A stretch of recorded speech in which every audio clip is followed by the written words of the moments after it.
నిన్నటికి నిన్న వచ్చిన ఒక వార్త ఏమిటి ఇది అంటే భారత్ ఏకంగా 1,00,000 కోట్ల విలువ చేసే బంగారాన్ని ఓపెన్ మార్కెట్లో అమ్మేసింది. ఇప్పుడు గ్లోబల్ అన్సర్టెనిటీ అంటాం, అంటే ఫైనాన్షియల్ క్రైసిస్.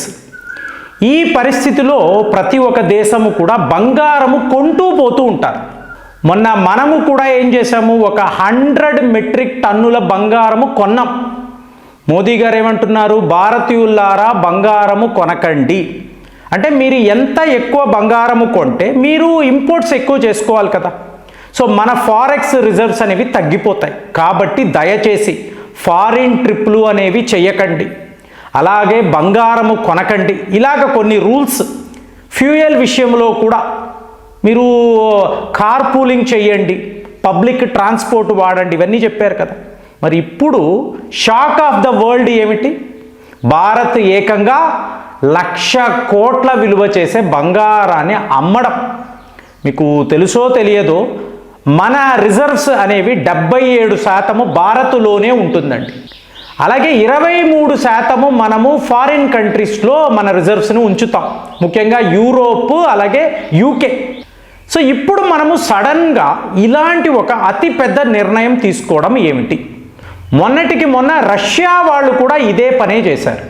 వాళ్ళు కూడా వాళ్ళ దగ్గర ఉండే $4.3 billion American dollars worth of బంగారాన్ని అమ్మారు. పుతిన్ గారు ఈ నిర్ణయం తీసుకున్నారు.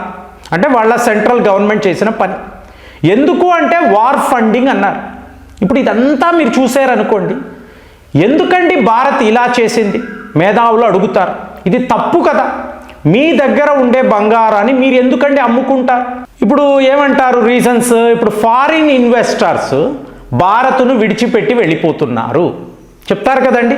ఇప్పుడు మీరు ఒక ప్రముఖ పత్రిక బ్లూంబర్గ్ అనండి, లేదా మీకు మార్గాన్ స్టాన్లీ లాంటి ఫైనాన్షియల్ ఇన్స్టిట్యూషన్స్ భారత్ను విడిచిపెట్టి వెళుతున్నట్టుగా వార్తలు రాస్తారు. వీళ్ళందరూ మీకు అమెరికన్సే కదండి.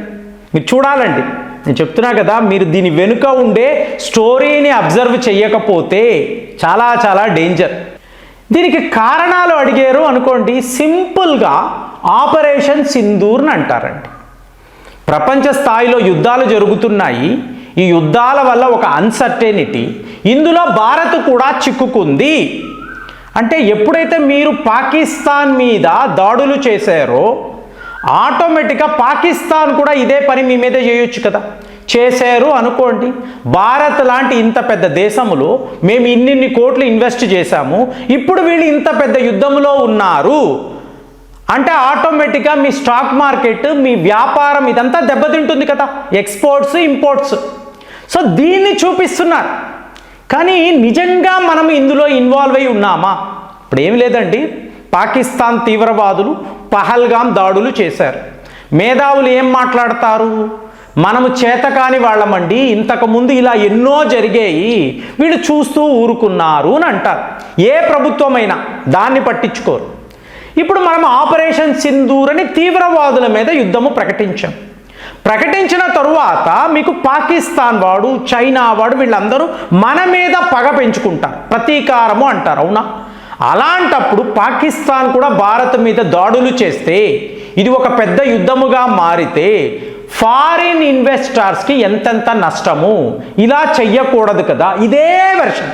అంటే ఒకే వ్యక్తి మనము చేతకాని వాళ్ళము అంటాడు, మనము యుద్ధము చేస్తే యుద్ధము వల్లే మనం ఇంత నష్టపోయామండి, ఇవాళ ఈ ఫారిన్ ఇన్వెస్టర్స్ అందరూ వెళ్ళిపోతున్నారు, ఇది చాలా తప్పుడు నిర్ణయం, అదే వ్యక్తే చెప్తాడు. అంటే మీకు అంటూ ఎటువంటి ఐడియాలజీ ఉండదు. ఎప్పుడు ఎలా అంటే ఏ ఎండకు ఆ గొడుగు పట్టడం. సో అలా ఉన్నారు అనుకోండి, మీరు ఏం చేయగలరండి? మీరు ఏమీ చెయ్యలేరు. ఇప్పుడు మన హయ్యెస్ట్ ఫారిన్ ఎక్స్చేంజ్ రిజర్వ్స్ అన్నారు అనుకోండి, 728 బిలియన్ అమెరికన్ డాలర్స్ ఉండేదండి కొద్ది నెలల క్రితం. ప్రస్తుతము 681 బిలియన్ అమెరికన్ డాలర్స్ తగ్గింది. అంటే వీళ్ళు అనడం ఏంటి, ఫారిన్ ఇన్వెస్టర్స్ వెళ్ళిపోతున్నారు. కారణం ఏంటి? భారత్ ఒక పెద్ద యుద్ధములో ఉంది. చెప్పేదంతా ఎవరండి? Western media. సో ఇప్పుడు డొనాల్డ్ ట్రంప్ గారు చైనా వెళ్ళారు, చాలా ఒప్పందాలు చేసుకోవాలి, చైనా మెడ వంచి తమ దారిలోకి తెచ్చుకోవాలి అనుకున్నాడు. అలాంటిది ఏమీ జరగలేదు. తన్ని తగలేశారు. ఇప్పుడు వీళ్ళకు ఉన్న ఒకే ఒక ఆప్షన్ ఏమిటండి? భారత్. ప్రపంచంలో రెండు పెద్ద మార్కెట్స్ చైనా, భారత్. ఇప్పుడు భారత్ కాబట్టే మీకు సెర్గే గౌరన్ అండి లేదా వాళ్ళ సెక్రటరీ ఆఫ్ స్టేట్ భారత్లోకి రావడము, మోదీ గారిని కలవడము, జైశంకర్ గారిని కలవడము, ఇలాంటి డిస్కషన్స్ అడిగితే మీ రష్యన్ ఆయిల్స్ కొనకూడదు, రష్యాతో మీ వ్యాపారం ఉండకూడదు, ఇవి రాస్తారు. అసలు విషయం ఏమిటి? ఈ 500 బిలియన్ అమెరికన్ డాలర్స్ వ్యాపారము, ట్రేడ్ డీల్ అనేది భారత్కు అమెరికా మధ్య జరగాలి. ఇది జరగాలి అనుకోండి, ఇన్ని రకాల అంటే భారత్ ఒక మేజర్ క్రైసిస్లో ఉందండి, చాలా పెద్ద క్రైసిస్లో పడిపోయారు. వాళ్ళను కాపాడడానికి అమెరికా మాత్రమే మార్గము. అమెరికాతో వ్యాపారము చేస్తేనే మళ్ళీ వీళ్ళు కోలుకుంటారు. ఇలాంటి ఒక క్యాంపెయిన్ని ఈ వెస్టర్న్ మీడియా అంతా ఇవాళ చేస్తున్నారండి. అంటే ఏదో ఒక రకంగా మనతో వ్యాపారము, కానీ వాడి టర్మ్స్లోనే మనం వినాలి, వాడు ఏం చెప్తే అది వినాలి. సో అలాంటి సిచ్యువేషన్ రావాలి అనుకోండి, మీరేం చేయాలి? ఆటోమేటిక్గా అమెరికాతో కాంప్రమైజ్ అవ్వాలి. ఎలా మీరు చూసుకున్నా ఇంకొక 2.5 ఏళ్లే కదండి ట్రంప్ అనబడే కంపు, ఇది వెళ్ళిపోయింది అనుకోండి, అంతా నార్మల్ అయిపోతుంది కదా. ఇప్పుడు 1997లో మీరు సౌత్ ఈస్ట్ ఏషియాలో మేజర్ క్రైసిస్ వచ్చింది. సో అలాంటప్పుడు ఆ దేశాలంతా చాలా ఇబ్బంది పడ్డారు. ఇవాళ భారత్ను కూడా అదే సిచ్యువేషన్లో తీసుకురావాలి అని చెప్పి వీళ్ళు ప్రయత్నాలు చేస్తున్నారు. సో ఇప్పుడు మీరేం చెయ్యాలంటే, మీకు బ్యాడ్ వర్స్ట్, పోయిన వీడియోలో కూడా ఇదే చెప్తున్నా, బ్యాడ్ వర్స్ట్, మీరు బ్యాడ్ని సెలెక్ట్ చేసుకుంటారా, వర్స్ట్ని సెలెక్ట్ చేసుకుంటారా? ఎందుకంటే ఇది ఒక అతిపెద్ద దేశం అండి. ఇక్కడ మీకు ఎంప్లాయ్మెంట్ అనండి, అలాగే విదేశాల్లో మన టాలెంట్ చాలా పెద్ద లెవెల్లో ఉంటుంది. అలాంటప్పుడు మీరు ఇంకొక దేశంతో కాంప్రమైజ్ చేసుకోవాలి. అది చైనాతోనా అమెరికాతోనా ఆలోచించండి. ఇప్పుడు ఈ అమెరికా హైటెక్ కంపెనీస్ ఉన్నాయి కదండి, వాళ్ళు భారత్లో పెడుతున్న పెట్టుబడులు ఎంత, ఎన్నోసార్లు మాట్లాడాం. అలాగే మన వాళ్ళు అమెరికాలో సాఫ్ట్వేర్ ఇంజనీర్స్గా మన కంపెనీస్, మన కాంట్రిబ్యూషన్ టు అమెరికా ఎంత ఉంటుందండి? విడదీయలేరు. ఎలాగైతే రష్యాతో రష్యన్ ఆయిల్స్, రష్యన్ వెపన్స్ అని మాట్లాడుతున్నాము, అమెరికాతో మనకు ఉండే వ్యాపారం ముఖ్యంగా ఈ సాఫ్ట్వేర్ టెక్నాలజీ, సాఫ్ట్వేర్ అనండి, హార్డ్వేర్ అనండి, ఫార్మా అనండి, ఇక్కడ హైయెస్ట్ లెవెల్లో రిలేషన్షిప్ ఉంది. సో ఇప్పుడు దీని వాడి టర్మ్స్లో అని ట్రంప్ మాట్లాడుతున్నాడు, కానీ మనకు బెనిఫిట్ అనుకోండి, ఎవడి టర్మ్స్ అక్కర్లేదు కదా. దీని మీద కథనాలు రాస్తున్నారు చూసారా ఈ కంపెనీస్, ముఖ్యంగా ఈ మీడియా, ఈ బ్లూంబర్గ్ అనండి వీళ్ళు. సో ఇప్పుడు ఇది రాస్తున్నప్పుడు ఏమిటి, భారత్కి మార్గమే లేదు కాబట్టి 1,00,000 కోట్లు విలువ చేసే బంగారాన్ని వీళ్ళు అమ్మేశారు. నేను చెప్తున్నాను వినండి, అమ్మేసాము కదండి, మళ్ళీ మనము కొంటాం. అంటే 23% ఫారిన్ రిజర్వ్స్ ఏవైతే ఉన్నాయో వాటిని మీరు అమ్మేస్తారు, మళ్ళీ మీ దేశంలోనే ఉండే రిజర్వ్స్ కోసం మళ్ళీ మనము కొంటాం. సో ఇదంతా ఒక గేమ్ అండి.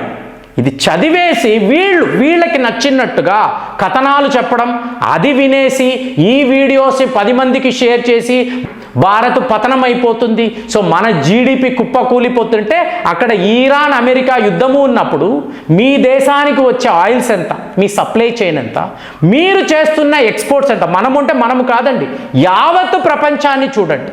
సో ఇలాంటి గ్లోబల్ క్రైసిస్ ఉన్నప్పుడు మీరు మీ దేశాన్ని కాపాడుకోవడానికి ఇట్లాంటి ఒక నిర్ణయం తీసుకుంటే, ఇదే నిర్ణయాన్ని చెడు అంటారు, ఇదే నిర్ణయాన్ని మంచి అంటారు, ఇదే మేధావుల తీరు అని నాకైతే అనిపించింది.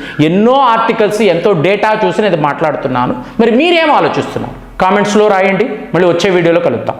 జై హింద్.